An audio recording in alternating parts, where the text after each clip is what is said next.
Hello everyone, welcome back to the Divine Speaker. If you're interested in playing the game yourself, links are in the description. As usual, jumping in, let's go. The four is gathered around a small fire away from the rest of the village. Sylvia disappeared so quickly that I hadn't expected her to come back, but she brought an armful of kindling to add to the growing flames. She's more dedicated than I originally thought. Or maybe she just likes Morwen? I'm not sure. Look at all the food I brought. Onion, potatoes, carrots, celery, eggplant. Don't. Oh, but Rain, I had to leave the last one in the carriage before... wait a second! Hey, I didn't even say anything yet! But I knew you would. Even I know, I'm like, oh. If you have time for talking, you have time for prepping. Oh, what are we making? I think a hot vegetable soup will warm us all up. Sign, Rain, you two can start cutting them. She handed us a thin wooden board, as well as a knife each. I saw Sign flinch slightly before taking it from her. I made quick work of my pile of vegetables, dicing them up while Sylvia and Morwen chatted. When I looked towards Sign, he was staring at the knife as if he didn't know which side he should be holding. Oh my god. What's wrong? I've never cut anything before. It's easy. Here, hold the knife like this. He picked it up by the handle and steadied the blade above a carrot. When he pressed down in an attempt to chop it, the carrot went flying and landed in the snow, stuck up for everyone to see. Oh my god. Look, carrots are notoriously difficult to cut if you really don't know where you're what you're doing. What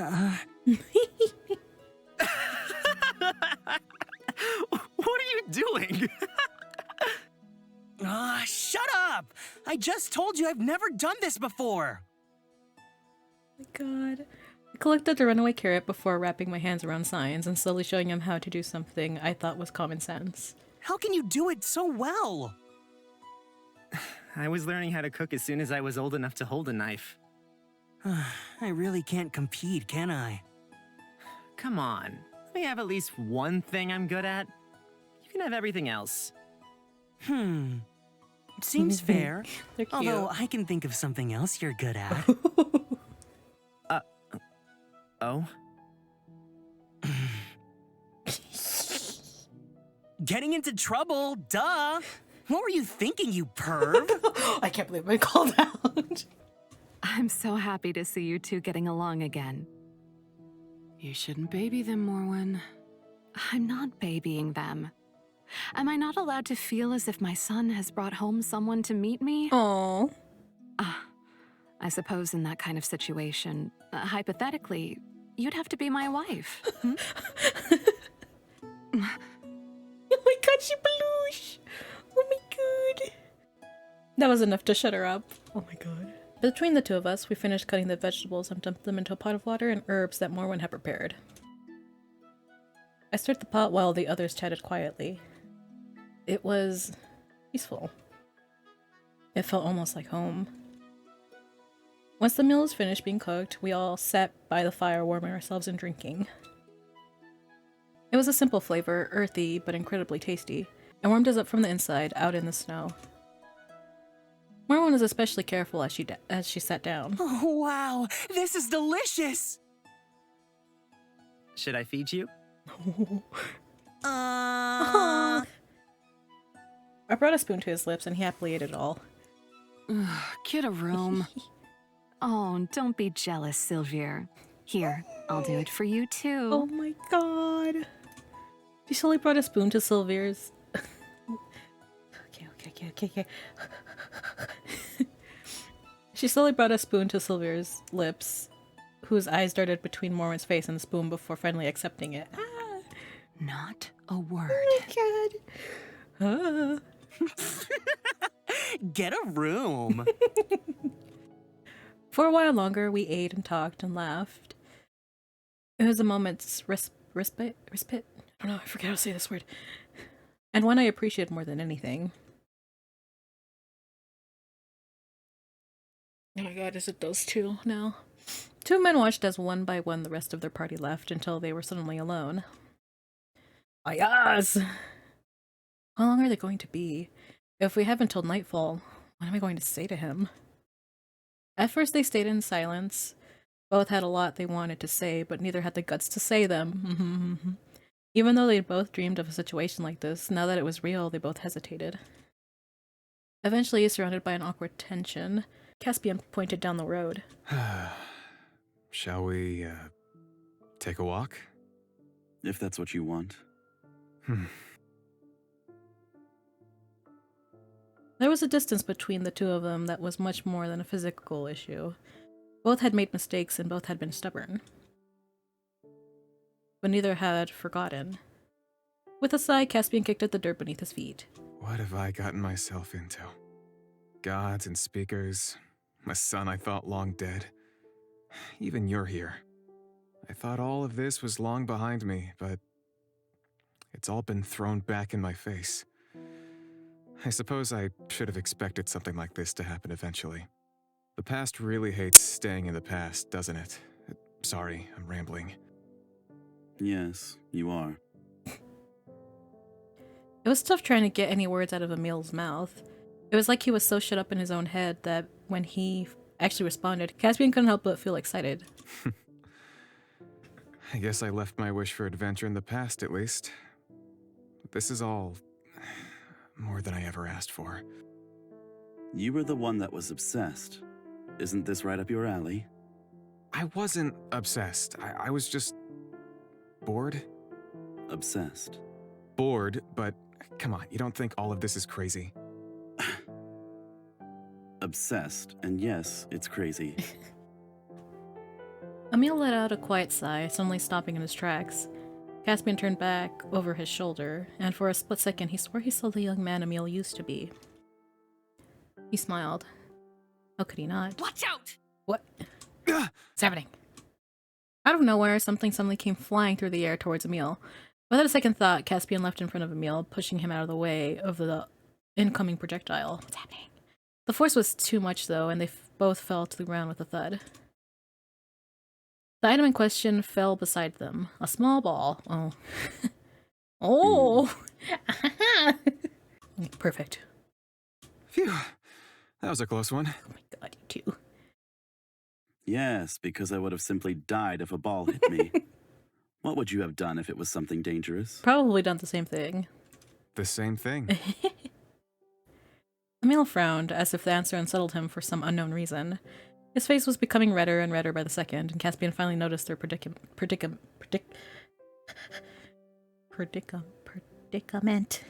do it.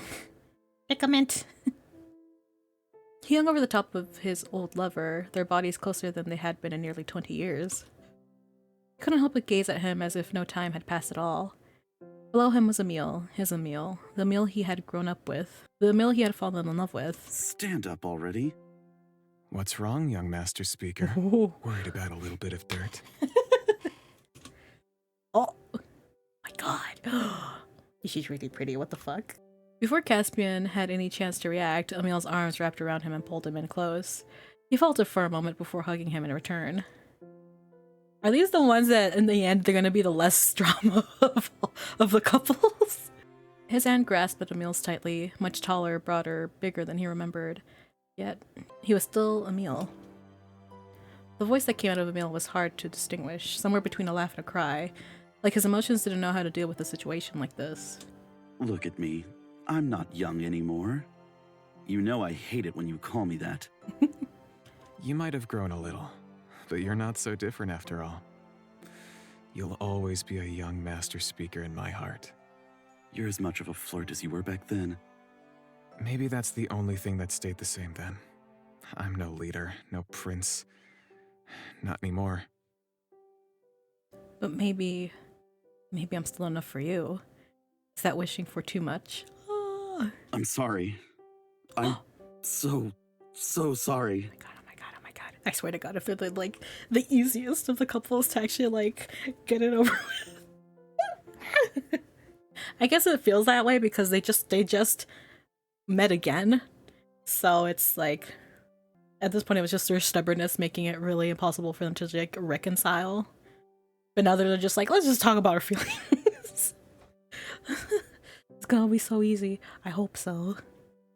I'm sorry for doubting you and not taking your side when you were always on mine. I was wrong. I'm an idiot.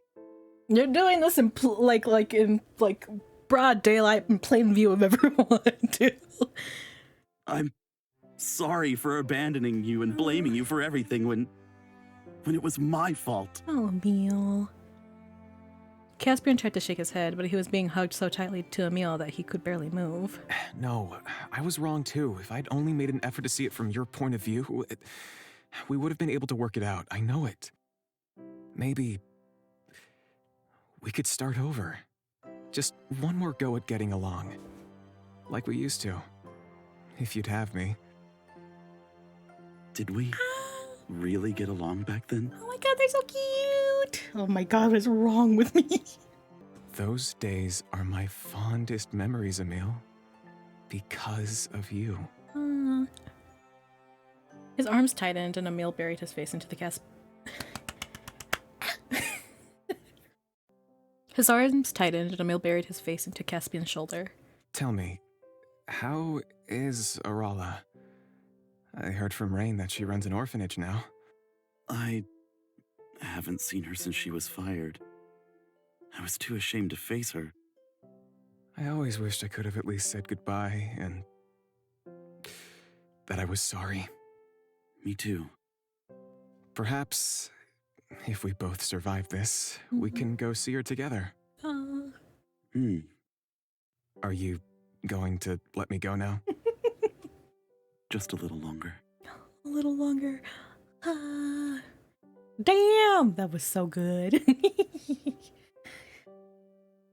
The sun was finally starting to set on the hidden village. With all the food we made happily devoured, Sign and I walked back through town to find the others. Sylvia and Morwen left on their own, off to do whatever they do, I suppose. We spotted Emil and Caspian up ahead and quickened our pace to reach them. Hey, Emil. Now's your chance. What did I do? Caspian nudged Emil, who looked in my direction shyly. Do you have some spare time? Me? Do I seem like I'm speaking to anyone else? No. I'm just a little surprised that you'd want to talk to me. Will you be okay here for a minute? I'm sure I can entertain myself with the handsome gentleman over there. He winked at Caspian, who only smiled in response. Leaving Sign and Caspian behind, Emil dragged me off into a quiet corner and stared me down. Am I in trouble? He still wants me dead after all. The silence continued onwards until a quiet voice suddenly pierced the air. I apologize for my prior actions. What? Are you hard of hearing? I said I'm sorry. I took my anger out on you, and that was wrong. When I looked at you, I still felt the raw sense of betrayal that I thought I put behind me. But that's no excuse. God. This is why I couldn't outright hit Emil at the start, because I'm like, there's something about him. Bitch. lovingly bitch. He's actually apologizing to me? I accept your apology, then. How could I not if you're being sincere? Look, listen, Emil. He's just forgiving. He's just so forgiving all the time, okay? Take it. Take it, because he's gonna keep telling you. Out of jealousy and anger, I faked your judgment and stole away your chance at learning to become a speaker. But it's not too late. Can I be honest with you? Emil nodded and I stared at the ground long and hard. I'm not sure I want to be a speaker. You're lucky to have the privilege of choice. Either way, I don't intend to leave you stranded without any knowledge.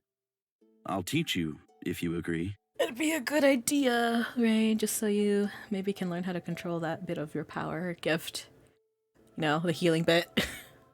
You really would? Would. But I have to tell you the truth. My abilities are difficult to manage, to say the least. They're unusual, amplified to a degree that makes them nearly uncontrollable. Yours, though, I believe are manageable. I still can't control it at all. What are your abilities anyway? Have there been hints? I'm dumb. If there'd been hints, I didn't notice. He put his hand and I peered in close. I couldn't see anything. Look closer. I watched the space above his hand, waiting for something miraculously slowly to appear. I noticed it.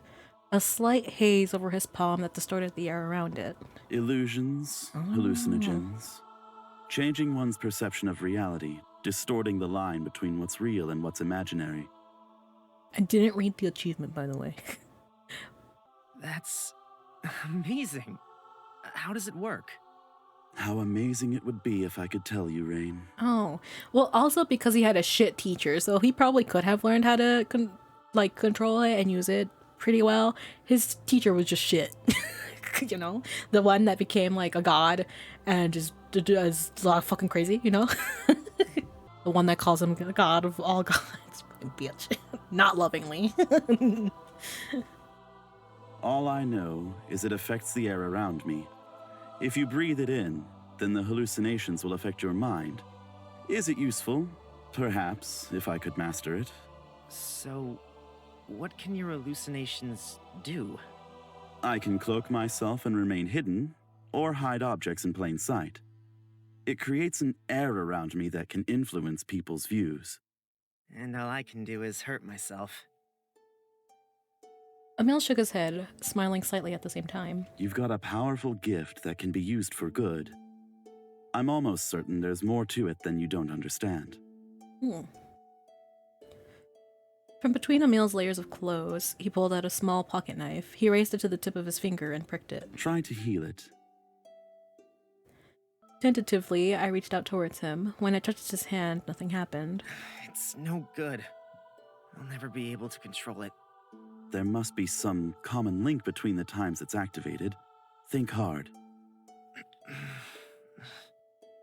Can't remember. With Fawn that one time, then with Elron. The other time I expected to do it. I think it's always been when I've wanted to help someone, but didn't know what to do. It's never worked when I've wanted it to. Oh. Did he end up not doing that with Leos then? I can't remember. It's been so long and I didn't replay it, so. A strong emotional response, and an inner desire to help. To take someone's pain away. Then, close your eyes and picture those moments again.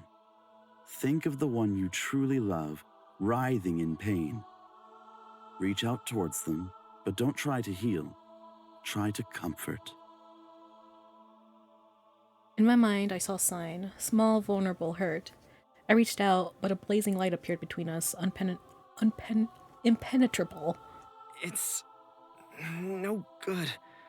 I can't. Keep trying. Overcome your obstacles.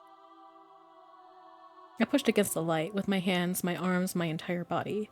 At first, it didn't move an inch. No matter which part I pushed or pulled it, it didn't budge. Embrace it. Embrace it? When I stopped pushing, something changed. The light that was once a hard wall, impossible to overcome, softened. I reached out and my hand went right through. I took a step forward and enveloped myself in that light. At that moment, I finally opened my eyes. At the end of my finger was a bead of blood. Your experience was similar to mine, I take it. A wall. But When you accepted it, it allowed you to pass. I was lucky to have someone to teach me that. Lucius? Maybe he was shit. Maybe you could have been better, but he was shit. I'm wondering also, like, maybe he was good at the beginning of everything and then just slowly went crazy. Once upon a time, I truly believed he was a good man.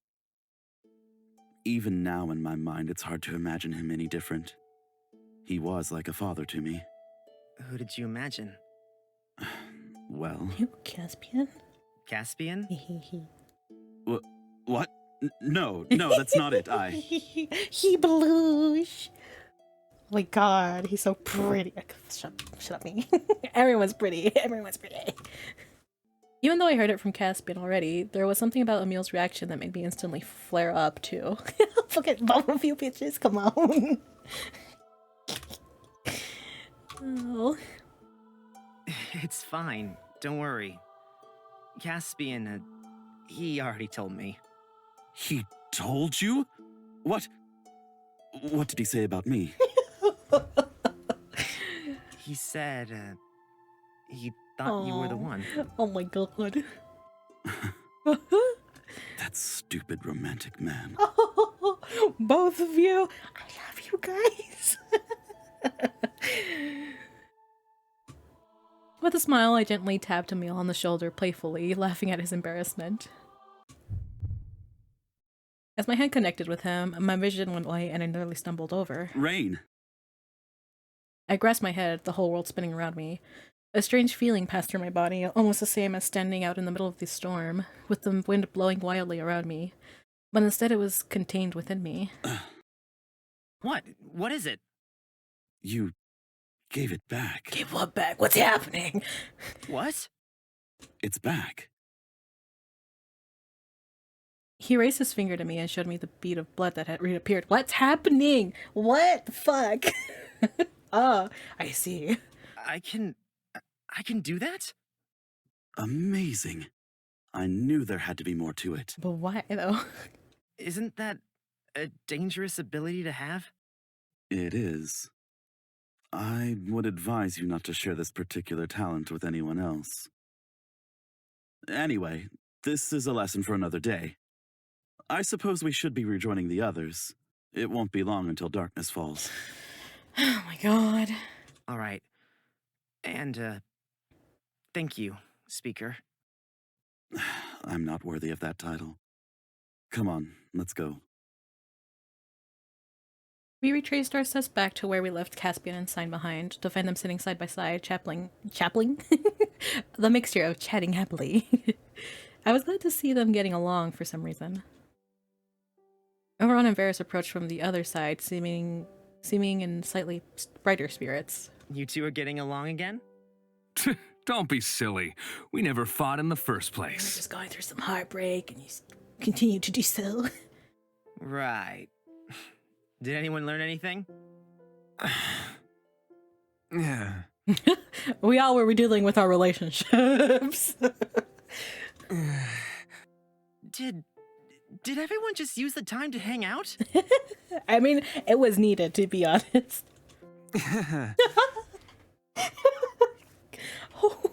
And we have no choice. All we can do is beg. Well, I might not be good at much, but begging I think I can manage. That doesn't sound good. We'll wait outside for Elliot. Come along. Emil led us, to my surprise. When I looked at the faces of our companions, I could tell they were shocked too. Up until now, he'd mostly followed behind quietly, never speaking up. What's this? A welcoming party? Didn't I tell you to leave today? We can't just leave. We need your help. I've already told you. From the shadows, Morwen approached the group again. I hope you've had time to think on my words. Morwen. Don't worry, dear. We just had a discussion about one's duties as a god. We can't do this without you. I know. You have reasons to doubt us. Trust me, even I doubt myself sometimes, but... for once, I want to do something that will help people. That will save lives. I can't put all these people at risk, Please. but I can bargain with my own life. That's all. Oh? Please, we really... Wait. You'll help us? Alone. I couldn't ask these people to wage war. I know they would follow me, and it hurts. From behind Morwen, another person stepped out. I suppose I shall accompany you. She sighed, her eyes lingering on Morwen. You two are very alike, always jumping headfirst into trouble. Will this be enough? I can't offer any more. We will make it enough. Time is of the essence. Anything could have happened in Sidkam by now. Do you have a fast way to get there? The three village gods nodded and talked amongst themselves for a moment. I'll carry Morwen to the city on my back. Elliot, you go with the group. We're leaving right now, then? We've already spent too long here. With a poof of smoke, an eagle and a mouse sat where Sylvia and Morwen were just standing. A moment later, and they were gone. Come on, we should be able to descend the mountain faster than we climbed it. We followed suit and raced out of the village. The night air was crisp as we ran through the snow, which was in places knee deep. Before long, Elliot followed the other gods and changed into a form I wasn't expecting, a huge white tiger. We bundled up his clothes and kept running. My throat felt tight and the snow-filled wind whipped against my face. Everything felt numb but ached at the same time. My heart almost felt as if it would burst out of my chest at any moment. Elliot was as swift as a bird, gracefully sprinting through the forest. His white fur at times made him blend in with the snow. His eyes, however, couldn't be hidden. The trip was much faster than last time. My injury didn't hold me back, and before long the gates of Sid Kayam were in view. No guards. If they're safely locked up in their homes, fine. But if they've been harmed... Before I could turn around to notice, Elliot had regained his human form and was freshly dressed. Let's enter. With a nod, we passed through the gilded gates. Alright everyone, we're going to stop here. Thank you for joining me. If you're interested in playing the game yourself, links are in the description. I'm very excited for what happens next. Are we at the end? Who knows? I really don't know. But see you next time. Bye-bye.